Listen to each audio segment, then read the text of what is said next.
ഇപ്പോൾ പ്രചാരണം ചൂടുപിടിക്കുമ്പോൾ ഈ ഇടതുപക്ഷത്തിനെതിരെ വലിയ രീതിയിലുള്ള അതായത് ജനവിരുദ്ധ വികാരം ആളിക്കത്തിക്കാനുള്ള ശ്രമങ്ങൾ യുഡിഎഫിന്റെ ഭാഗത്ത് നിന്ന് നടക്കുന്നുണ്ട്. അതിൽ മുഖ്യമന്ത്രി നേരത്തെ പറഞ്ഞ മലപ്പുറം പരാമർശം അത് കത്തിക്കുക തന്നെയാണ് യുഡിഎഫ് ക്യാമ്പ്. ഈ പ്രചാരണത്തിലുടനീളം മുഴങ്ങി കേൾക്കാൻ പോകുന്നത് ആ വിവാദം തന്നെയായിരിക്കും സ്വാഭാവികമായും. അപ്പോൾ ഈ മലപ്പുറം പരാമർശം നിലമ്പൂരിൽ ചർച്ചയാകുമെന്ന് കോൺഗ്രസ് വർക്കിംഗ് പ്രസിഡന്റ് എ.പി. അനിൽകുമാർ പ്രതികരിച്ചിരിക്കുകയാണ്. ജില്ലയെ ആക്ഷേപിച്ച് പറയുകയും അതിന് കൂട്ടുനിൽക്കുന്നവർക്ക് സംരക്ഷണം നൽകുകയുമാണ് മുഖ്യമന്ത്രി ചെയ്യുന്നതെന്നും പരാമർശം മാറ്റിപ്പറയാൻ മുഖ്യമന്ത്രി തയ്യാറാണോ എന്നും എ.പി. അനിൽകുമാർ ചോദിക്കുന്നുണ്ട്. News 18നോടായിരുന്നു AP. അനിൽകുമാറിന്റെ പ്രതികരണം. അദ്ദേഹത്തിന്റെ വാക്കുകൾ കേട്ടിട്ട് മടങ്ങിയെത്താം. നിലമ്പൂരിൽ യുഡിഎഫിന്റെ തെരഞ്ഞെടുപ്പ് ചുമതലയുള്ള ശ്രീ എ.പി. അനിൽകുമാറാണ് നമ്മോടൊപ്പം ചേരുന്നത്. പ്രചരണം ആദ്യഘട്ടത്തിൽ എങ്ങനെ പുരോഗമിക്കുന്നു? തെരഞ്ഞെടുപ്പ് പ്രചരണത്തിന്റെ ഒന്നാം ഘട്ടം അത് ഏറ്റവും നല്ല രീതിയിൽ നിയോജകമണ്ഡലം തല കൺവെൻഷൻ, പഞ്ചായത്ത് തല കൺവെൻഷൻ, അതിനുശേഷം ബൂത്ത് തല കമ്മിറ്റി ഫോർമേഷൻ, സ്ക്വാഡ് വർക്ക്, അതായത് ഗൃഹസന്ദർശന പരിപാടിക്ക് നിലമ്പൂർ നിയോജകമണ്ഡലത്തിലെ എല്ലാ വീടുകളിലും യുഡിഎഫിൻ്റെ പ്രവർത്തകരെത്തി സ്ഥാനാർത്ഥിയുടെ അഭ്യർത്ഥന നൽകി. അതോടൊപ്പം സ്ഥാനാർത്ഥി പര്യടനം 3-ാം തീയതി ആരംഭിച്ചു.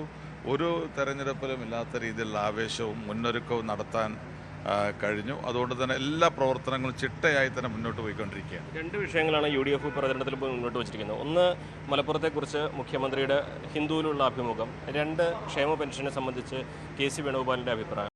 ഇത് രണ്ടും മറ്റു വിഷയങ്ങളൊന്നും ഇല്ലാത്തതുകൊണ്ടാണ് ഉയർത്തുന്നതാണ് LDF പറയുന്നത്. എങ്ങനെ കാണുന്നത്? ഏറ്റവും പ്രധാനപ്പെട്ട വിഷയമല്ലേ. വിഷയങ്ങൾ എടുത്തു കഴിഞ്ഞാലും 100 പേജിന്റെ നോട്ട് പുസ്തകത്തിൽ എഴുതിയാൽ തീരാത്ത അത്ര പരാതികൾ ഈ ഗവൺമെന്റിനെ കുറിച്ചുണ്ട്.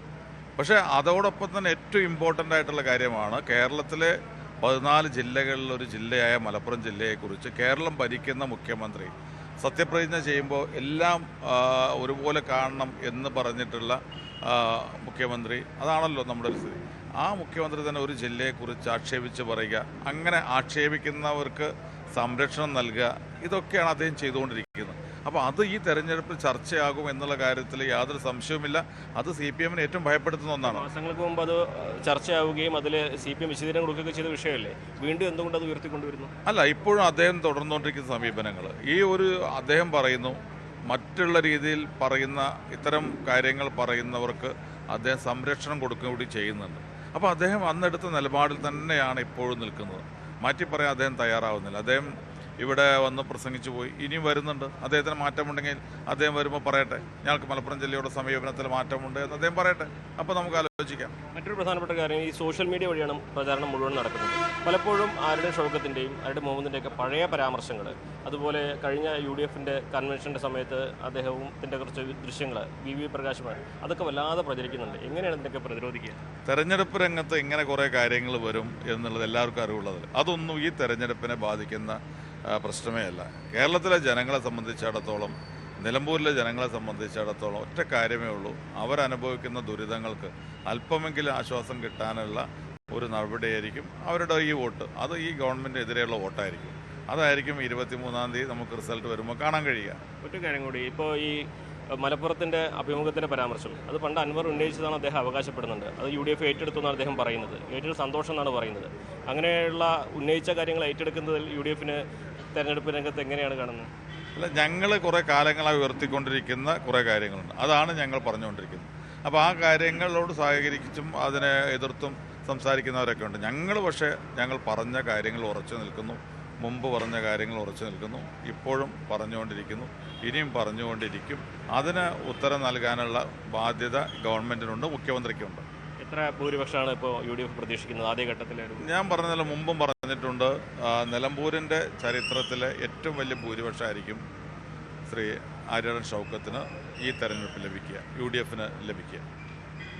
മലപ്പുറം അഭിമുഖം രാഷ്ട്രീയ വിഷയമായി തന്നെ ഇനിയുള്ള ദിവസങ്ങളിലും ഉയർത്തുമെന്നും മുഖ്യമന്ത്രി തിരുത്തും വരെ അത് ചർച്ച ചെയ്യുമെന്നും എ.പി. അനിൽകുമാർ പറയുമ്പോൾ ഈ ഒരു തെരഞ്ഞെടുപ്പിൽ ഏറ്റവും അധികം ചർച്ച ചെയ്യിക്കാൻ UDF ഉദ്ദേശിക്കുന്നത് ഇത്തരത്തിലുള്ള പരാമർശങ്ങളാണെന്ന് വ്യക്തമാണ്. പ്രജിത് കോങ്ങാടിനൊപ്പം CV അനുമോദ്, ന്യൂസ് 18. അങ്ങനെ ഒരുപാട് വിഷയങ്ങൾ അവിടെ ഇങ്ങനെ ചർച്ചയായിക്കൊണ്ടിരിക്കുകയാണ്. നമുക്കറിയാം, ഇടത് വലത് ക്യാമ്പുകൾ ഒരുപാട് വിഷയങ്ങൾ ചർച്ചയാക്കുന്നുണ്ട്. അപ്പോൾ അതിനിടയിൽ LDF ക്യാമ്പിൽ നിന്ന് വരുന്ന ഒരു പ്രധാനപ്പെട്ട ചർച്ചാ വിഷയം എന്ന് പറയുന്നത് ഈ മലപ്പുറം ജില്ലാ രൂപീകരണവുമായി ബന്ധപ്പെട്ടാണെന്ന് നമുക്കറിയാം. കഴിഞ്ഞ ദിവസങ്ങളിലൊക്കെയും അത് വലിയ പ്രചാരണ ആയുധമാക്കി മാറ്റുകയും ചെയ്യുന്നുണ്ടായിരുന്നു. മലപ്പുറം ജില്ലാ രൂപീകരണത്തിന് മുൻകൈ എടുത്ത് നിന്നത് ഇടതുപക്ഷമാണ്. പക്ഷെ അതേസമയം ആ ജില്ലാ രൂപീകരണത്തിൽ എതിർപ്പ് അറിയിച്ചുകൊണ്ടാണ് അന്നത്തെ കോൺഗ്രസ് നിലപാടെടുത്തത് എന്നുള്ള വിഷയമൊക്കെയാണ് ഇപ്പോൾ പ്രചാരണ വിഷയത്തിൽ ഒന്നാക്കുന്നത്. അപ്പോൾ ഈ വിഷയത്തിൽ ഒരു പ്രതികരണം വന്നിട്ടുണ്ട്.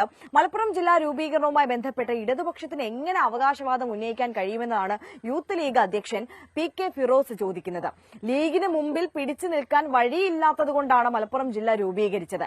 തുടർച്ചയായി മലപ്പുറം ജില്ലയ്ക്കെതിരെ പരാമർശങ്ങൾ നടത്തിക്കൊണ്ടിരിക്കുകയാണ് മുഖ്യമന്ത്രി എന്നും PK ഫിറോസ് ന്യൂസ് 18നോട് പറഞ്ഞു. അദ്ദേഹത്തിന്റെ വാക്കുകൾ കൂടി കേട്ടിട്ട് മടങ്ങിയെത്താം. മുഖ്യമന്ത്രി ഹിന്ദുവിൽ നടത്തിയ അഭിമുഖം മലപ്പുറം ജില്ലയെ ആകമാനം അപമാനിക്കുന്ന തരത്തിലാണല്ലോ. ഇത് ഒറ്റപ്പെട്ട സംഭവമല്ല.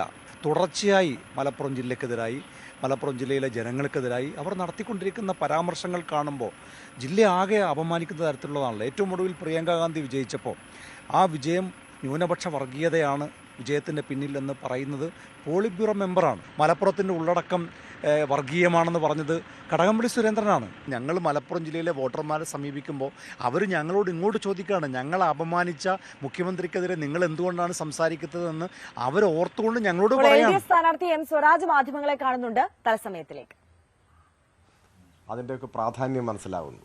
അപ്പോൾ ഒരു വീട്ടിൽ പ്രായമായ 2 പേർ മാത്രമാണുള്ളതെന്നിരിക്കട്ടെ, ആ 2 പേർക്ക് ഒരു മാസം 3200 രൂപ പെൻഷൻ കിട്ടും. എല്ലാം ആയി എന്ന് പറയാൻ പറ്റില്ല, പക്ഷേ അത്യാവശ്യ കാര്യങ്ങൾ നിർവഹിക്കാൻ, പട്ടിണി കിടക്കാതിരിക്കാൻ, അരി വാങ്ങിക്കാൻ അത് ഉതകും, കഞ്ഞി കുടിച്ച് ജീവിക്കാൻ അത് ഉതകും. അതൊരു വലിയ കാര്യമാണ്. അപ്പോൾ അത് വർദ്ധിപ്പിക്കണം എന്നാണ് ഞങ്ങളുടെ നിലപാട്. ഒരു 2500 രൂപയെങ്കിലുമായി ഈ ക്ഷേമ പെൻഷൻ വർദ്ധിപ്പിക്കണം എന്നതാണ് ഞങ്ങളുടെ നിലപാട്. നിർഭാഗ്യവശാൽ മറ്റു ചിലർക്ക് ആ നിലപാടില്ല. അവരിതിനെ എതിർക്കുന്നു. അത് ഞാൻ പറഞ്ഞല്ലോ, ഇന്നലത്തെ ഒരു പ്രസ്താവന മാത്രമല്ല. കർഷക തൊഴിലാളി പെൻഷൻ ഇന്ത്യയിൽ ആദ്യമായി 980 ഗവൺമെൻറ് ഇവിടെ ആരംഭിച്ചപ്പോൾ, നായനാർ മുഖ്യമന്ത്രിയായ ഗവൺമെൻറ് ആരംഭിച്ചപ്പോൾ അതിനെ എതിർത്ത് സമരം ചെയ്തതാണ് കോൺഗ്രസ്. അവർ ആ നയം തെറ്റാണ് എന്ന് പറഞ്ഞിട്ടുണ്ടോ എന്ന് എനിക്കറിയില്ല. വേണമെങ്കിൽ അവർക്ക് പറയാം, ഞങ്ങളന്ന് പെശക് പറ്റി, ഞങ്ങൾ അത് ചെയ്യാൻ പാടില്ലായിരുന്നു, അങ്ങനെ ആരെങ്കിലും പരസ്യമായി പറഞ്ഞോ എന്ന് എനിക്കറിയില്ല. അന്ന് അവരതിനെ എതിർത്തു, സമരം ചെയ്തു. ആ എതിർപ്പ്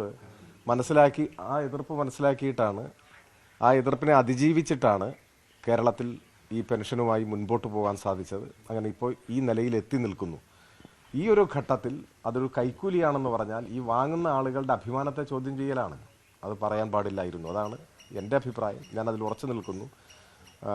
സാധാരണക്കാരായ മനുഷ്യരുടെ ജീവിതത്തിൽ ഒരു ആശ്വാസ നടപടി. ക്ഷേമ പെൻഷൻ വിതരണം കൈക്കൂലിയാണെന്ന തരത്തിൽ ഒരു പരാമർശം KC വേണുഗോപാൽ UDF കൺവെൻഷനിൽ നടത്തിയിരുന്നു. അതുമായി ബന്ധപ്പെട്ട് വലിയ വിവാദം പുകയുകയാണ്. അതൊരു വലിയ രാഷ്ട്രീയ ചർച്ചയാക്കി മാറ്റുകയാണ്. സാധാരണക്കാരായ ജനങ്ങളെ, പെൻഷൻ വാങ്ങുന്ന ജനങ്ങളെ അപമാനിക്കുകയാണ് കോൺഗ്രസ് ചെയ്തത്, അവരെ കൈക്കൂലിക്കാരാക്കി മാറ്റുകയാണ് ചെയ്തത് എന്നുള്ള വലിയൊരു പ്രചാരണം ഇപ്പോൾ LDF ക്യാമ്പിന്റെ ഭാഗത്ത് നിന്ന് നിലമ്പൂരിൽ പുരോഗമിച്ചുകൊണ്ടിരിക്കുന്ന ഒരു സമയമാണ്. ആ വിഷയത്തിൽ കൂടിയാണ് അദ്ദേഹം പ്രതികരിക്കുകയുണ്ടായത്. അപ്പോൾ നമുക്കറിയാം, തുടക്കത്തിൽ സൂചിപ്പിച്ചതുപോലെ തന്നെ ഇന്ന് ലോക പരിസ്ഥിതി ദിനമാണല്ലോ. അപ്പോൾ LDF സ്ഥാനാർത്ഥിയായ M സ്വരാജിന്റെ, അതായത് അദ്ദേഹം ഒരു നല്ല വായനക്കാരനാണ്, പ്രാസംഗികനാണ് എന്നൊക്കെ നമുക്ക് അറിയാവുന്ന കാര്യമാണ്, എഴുത്തുകാരനാണ് എന്നൊക്കെ. അപ്പോൾ ഈ പരിസ്ഥിതി ദിനത്തിൽ അദ്ദേഹത്തിന്റെ മറ്റൊരു മുഖമാണ് ജനങ്ങളിലേക്ക് എത്തുന്നത് എന്നുള്ളതാണ്.